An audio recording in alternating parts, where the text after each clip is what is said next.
മഹാരാഷ്ട്രയിലെ ഛത്രപതി സംഭാജി നഗറിലെ ഒരു സാധാരണ ദളിത് കുടുംബമാണ് അഭിജിത്തിന്റേത്. കഠിനമായ ദാരിദ്ര്യത്തോടും സാമൂഹിക സാഹചര്യങ്ങളോടും പൊരുതി വളർന്ന പിതാവിന്റെ മകൻ. പൂനെയിൽ നിന്ന് ജേർണലിസത്തിൽ ബിരുദം നേടിയ അഭിജിത്ത് തന്റെ സ്വപ്നങ്ങൾ തേടി കടൽ കടന്നു. അമേരിക്കയിലെ പ്രശസ്തമായ ബോസ്റ്റൺ യൂണിവേഴ്സിറ്റിയിൽ നിന്ന് പബ്ലിക് റിലേഷൻസിൽ ബിരുദാനന്തര ബിരുദം നേടി. പൊതുരംഗത്തെ അഭിജിത്തിന്റെ ആദ്യ ഇടപെടലല്ല CJP.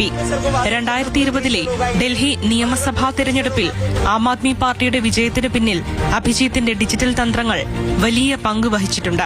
രാഷ്ട്രീയം കുറിക്കുകൊള്ളുന്ന മീമുകൾ ഉണ്ടാക്കുന്നതിൽ വിദഗ്ധനാണ് അഭിജിത്ത്.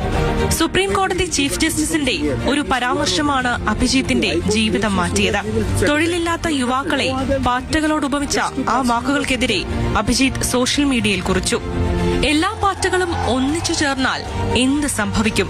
ആ ഒരു ചോദ്യം ഇന്ത്യയിലെ ലക്ഷക്കണക്കിന് യുവാക്കളുടെ ഹൃദയത്തിൽ തറച്ചു. കോക്രോച്ച് ജനതാ പാർട്ടി എന്ന പേരിൽ ഒരു ആക്ഷേപഹാസ്യ പ്ലാറ്റ്ഫോം അദ്ദേഹം തുടങ്ങി. ദിവസങ്ങൾക്കുള്ളിൽ അതിന് ലക്ഷക്കണക്കിന് അനുയായികളായി.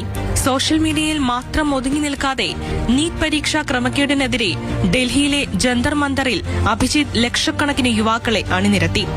ഇന്ത്യ കണ്ട ഏറ്റവും വലിയ സമരങ്ങളിലൊന്നായി അത് മാറി.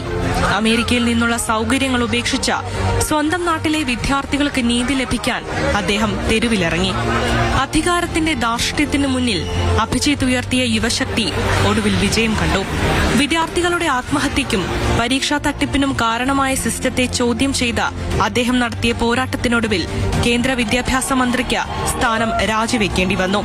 ഇത് മോദി സർക്കാരിന്റെ ചരിത്രത്തിലെ തന്നെ ഏറ്റവും വലിയ പരാജയമായും യുവാക്കളുടെ വിജയമായും അടയാളപ്പെടുത്തപ്പെട്ടു.